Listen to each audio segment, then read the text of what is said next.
Speak stylish English. Normal English. Can I come to your place?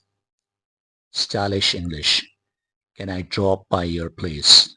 Normal English. Text me when you get free. Stylish English.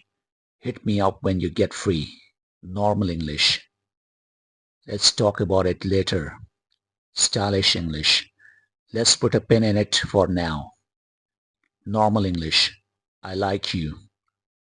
Stylish English. I'm into you. Normal English. You're so kind. Stylish English. You have a heart of gold. Normal English. I disagree. Stylish English. Not in my books. And finally, there's a puzzle for you. What goes up and down without moving? First, balloon. Second, temperature. Third, lift. And fourth, rain. So drop your answer into the comment box and pass it on as much as possible. May God bless you.